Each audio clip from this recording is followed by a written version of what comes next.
नेत्र हे भुवन भास्कर नमो नमो। हे सृष्टि के सिरजनहार दिवाकर नमो नमो। हे सूर्य प्रभाकर नमो नमो। आदित्य विभाकर नमो नमो।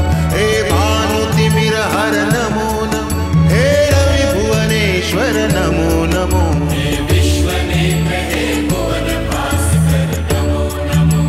नमो नमो। हे सृष्टि के सिरजनहार दिवाकर नमो नमो।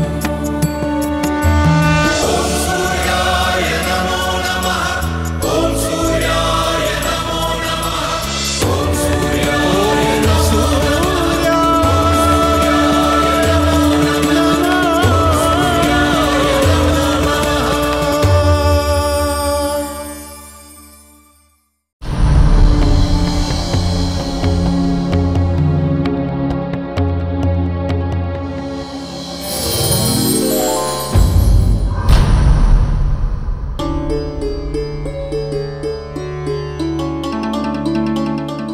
आप लोग भगवान सूर्यदेव के दर्शन करके आ रहे हैं ना? प्रभु ने मेरे लिए क्या आज्ञा दी है? चंद्रदेव, भगवान सूर्यदेव की इच्छा है कि इस कठिन समय में तुम स्वयं अपने विवेक का प्रयोग करो।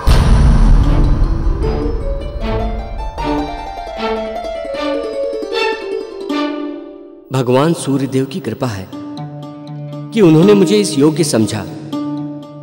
मैं पूरा प्रयास करूंगा कि उनकी उम्मीद पर खरा उतरूं।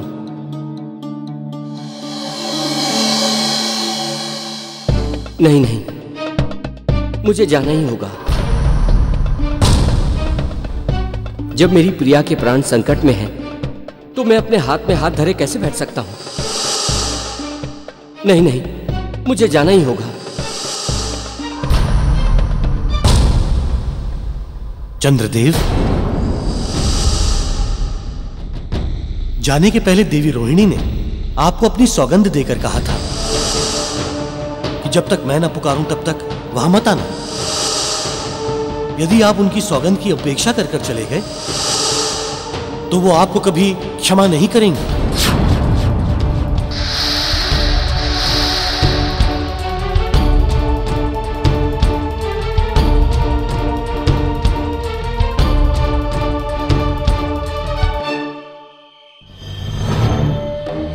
मित्र दक्ष, ये तो सचमुच दुविधा की घड़ी है। चंद्रदेव को दंडित करना आवश्यक है, किंतु जब तक आप रोहिणी को दंडित नहीं करेंगे तब तक वो कायर आएगा भी नहीं।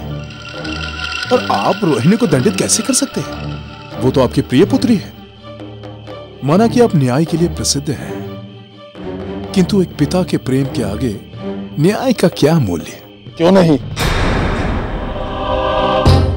न्याय का मूल सबसे अधिक है। हम पृथ्वी सम्राट पहले हैं और पिता बाद में।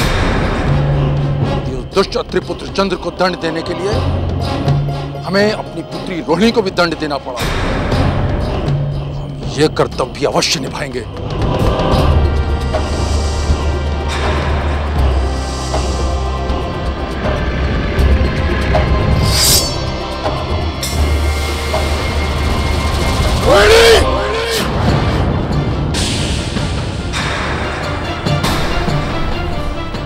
प्रहार कीजिए पिताश्री। यदि मैं अपने प्राण देकर अपने स्वामी की रक्षा कर सकी तो मेरा जीवन धन्य हो जाएगा। रुक क्यों गए पिताश्री? आगे बढ़िए, मुझे समाप्त कर दीजिए।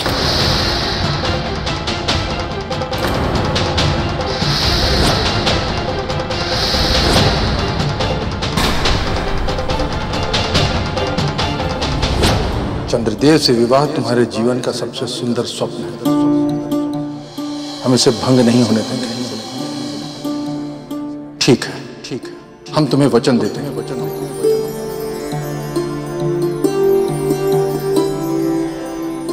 चाहे जो भी हो जाए, तुम्हारी और तुम्हारी बहनों के विदा होने तक हम क्रोध नहीं करेंगे।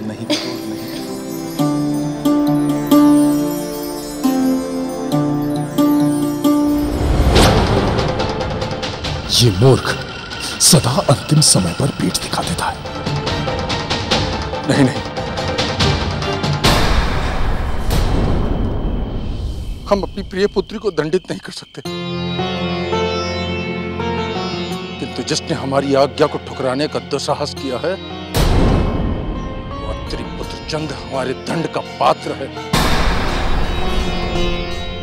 और आज हम ये घोषणा करते हैं कि हम हर मूल पर उस दुष्ट चंद्र को अपनी क्रोधाग्नि से भस्म करके रहेंगे। पिताश्री, यदि आपने अपना प्रण पूरा कर दिया और यदि स्वामी का वास्तविकता में कोई अनिष्ट हो गया तो हम सबका तो आपसे दंड पाए बिना ही अनिष्ट हो जाएगा पिताश्री। हम नहीं चाहते कि हमारी पुत्रियों का कोई अहित हो, तो यदि वो दुष्ट अत्रिपुत्र चंद्र हमारे समक्ष उपस्थित ना हुआ तो उसे अपनी क्रोधाग्नि से भस्म करने के अतिरिक्त हमारे पास और कोई चारा नहीं होगा। किंतु पिताश्री, इसमें उनका कोई दोष नहीं है। मैंने ही चंद्रलोक से निकलने से पहले उन्हें अपनी सौगंध से बांध दिया था कि जब तक मैं उन्हें ना पुकारूं वे यहाँ ना आए। ये ऐसा है तो पुकारो उसे। यहाँ आने में जितना विलंब करेगा उसका अपराध उतना ही गंभीर होता जाएगा। पुकारो।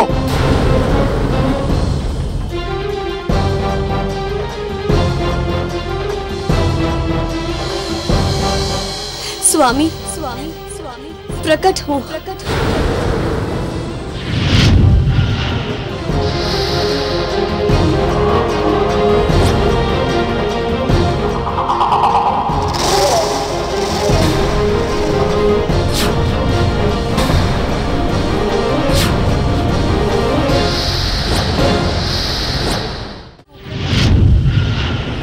चंद्रदेव, अंततः आपके दर्शन हुए हम जैसे तुच्छ प्राणी को।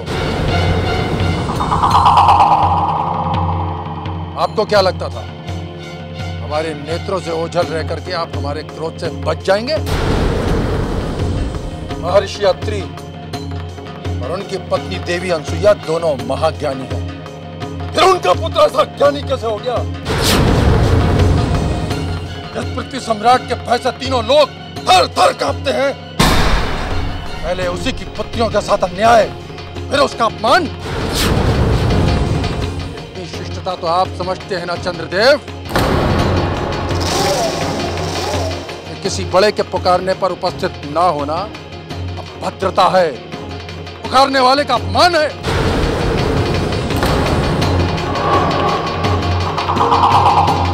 कुछ समय पहले आप हमारे प्रासाद में आए थे, तब हमने आपको आदेश दिया था कि आप हमारी पुत्रियों के साथ समानता का व्यवहार करें। फिर आपका इतना साहस कैसे हुआ? आपने हमारी पुत्रियों की उपेक्षा की, उनके मन को पीड़ा पहुंचाई।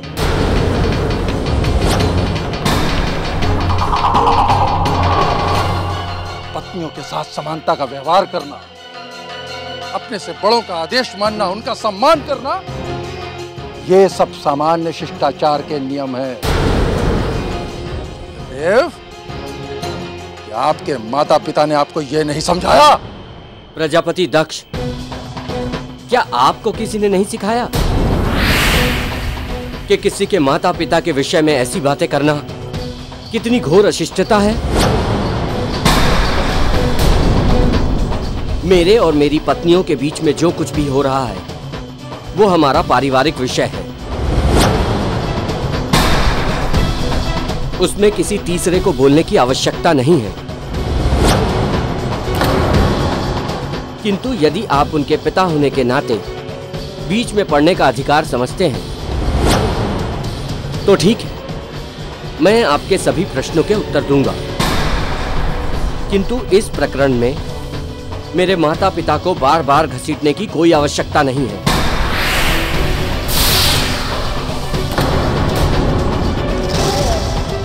चंद्रदेव, पृथ्वी सम्राट प्रजापति दक्ष को आप शिष्टाचार सिखा रहे हैं। आपने इनके प्रश्नों का उत्तर नहीं दिया। आप केवल यह बताइए कि रोहिणी को छोड़कर इनकी अन्य पुत्रियों के साथ आपने दुर्व्यवहार क्यों किया? शुक्रदेव, ये हमारा पारिवारिक मतभेद है और हम इतने योग्य तो हैं ही कि इसे स्वयं निपटा सकें। इस मतभेद में आपको पढ़ने की आवश्यकता नहीं है। देव, शुक्राचार्य हमारे परिवार का एक अंग है और हमारी पुत्रियां इनकी पुत्रियों के समान हैं।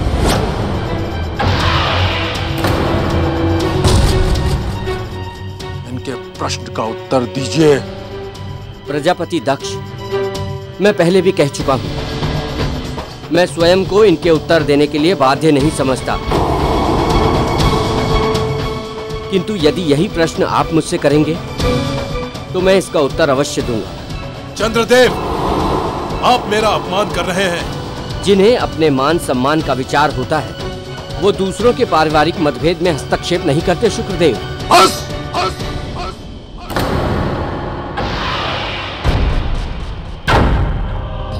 आप तो उससे भी अधिक अशिष्ट हैं जितना हम आपको समझते थे।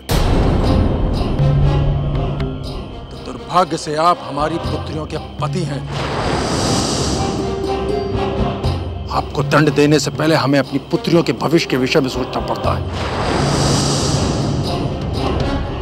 चंद्रदेव, हम आपसे प्रश्न पूछते हैं। बताइए, आपने हमारी पुत्रियों के साथ उपेक्षापूर्ण व्यवहार क्यों किया? क्यों उनको पीड़ा पहुंचाई? क्यों उन्हें त्याग दिया? बोलिए। प्रजापति दक्ष, अपनी पत्नियों का त्याग करके मैं सुखी नहीं हूं, किंतु आपकी पुत्रियों ने मुझे विवश कर दिया कि मैं उनका त्याग करूं। कहना क्या चाहते हैं आप? स्वामी, कृपा करके जो हुआ उसे भूल जाइए स्वामी, और अब इस सारे प्रकरण को यहीं समाप्त कीजिए।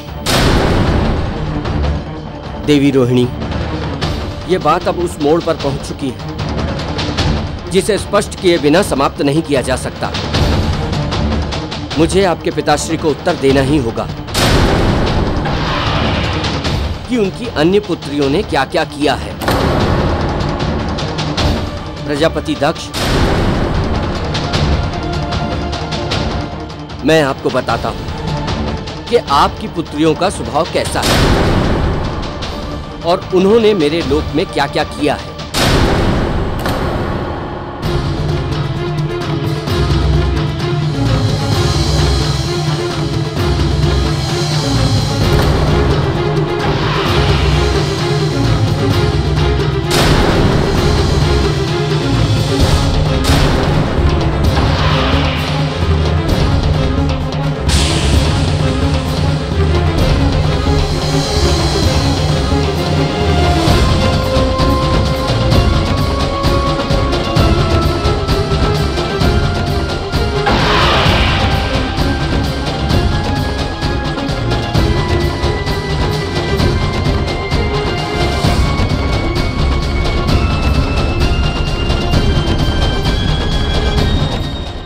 तुम जब्बर, तुमने हमारे और अपनी माता के नाम पर ऐसा कलंक लगाया जो कभी नहीं मिटेगा।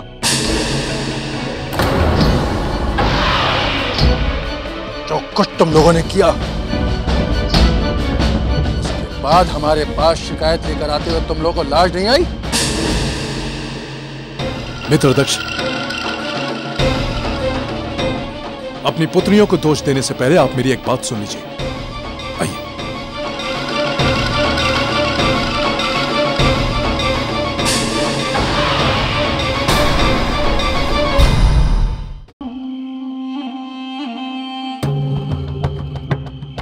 मित्र दक्ष, ये आप क्या कर रहे हैं? चंद्रदेव धूर्त है।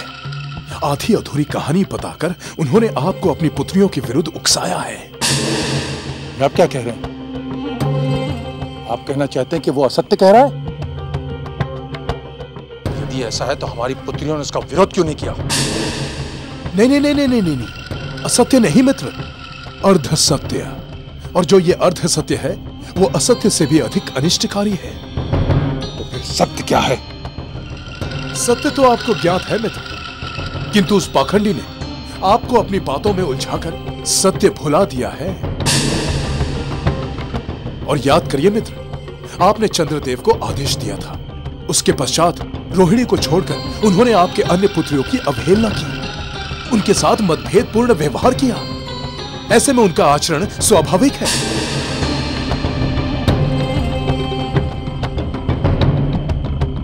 और फिर मित्र, यदि वे अपनी पत्नियों से इतना ही असंतुष्ट थे तो न्याय के लिए वे आपके पास क्यों नहीं आए? इसीलिए कहता हूं मैं मित्र कि आपका स्वभाव सरल है, आप एक भोले व्यक्ति हैं और चंद्रदेव पाखंडी है। यह आपके भोलेपन का लाभ उठा रहा है, किंतु मैं यह सब नहीं देख सकता था, इसलिए मुझे सबके बीच में आकर आपको यह कहना पड़ा। कहीं आप उसकी बातों में आकर अपनी ही पुत्रियों को कोई श्राप न दे दें।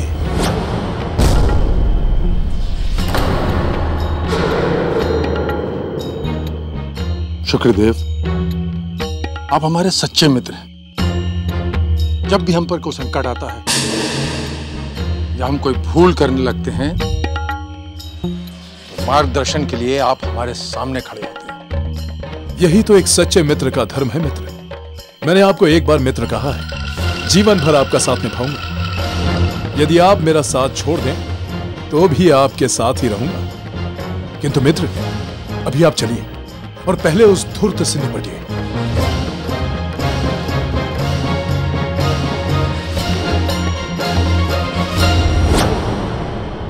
चंद्रदेव,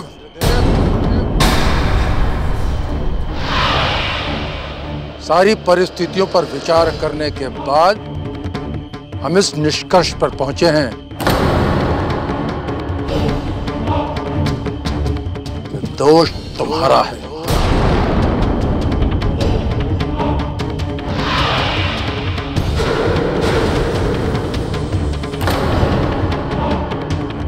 तुमने न केवल हमारी पुत्रियों की अपेक्षा की, बल्कि हमारी भी आज्ञा की अवहेलना की। उसके बाद तुमने हमारा और हमारे मित्र शुक्रदेव का अपमान भी किया। तुम्हारे इतने सारे अपराध क्षमा करने के योग्य नहीं है, इसलिए हम तुम्हें श्राप देते हैं। नहीं पिताश्री, पिताश्री, ऐसा अनर्थ मत कीजिए पिताश्री, इन्हें श्राप मत दीजिए। आपको दंड ही देना है तो मुझे दीजिए पिताश्री।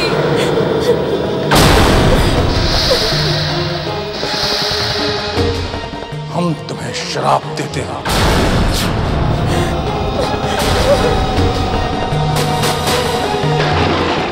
इस कांति पर तुम्हें इतना अभिमान है, नष्ट हो जाए।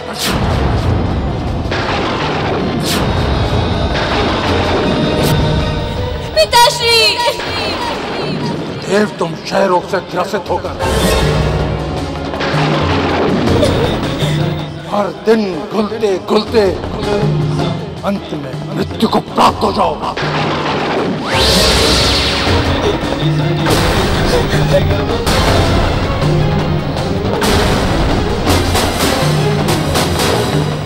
अपना श्राप वापस ले लीजिए पिताश्री, अपना श्राप वापस ले लीजिए।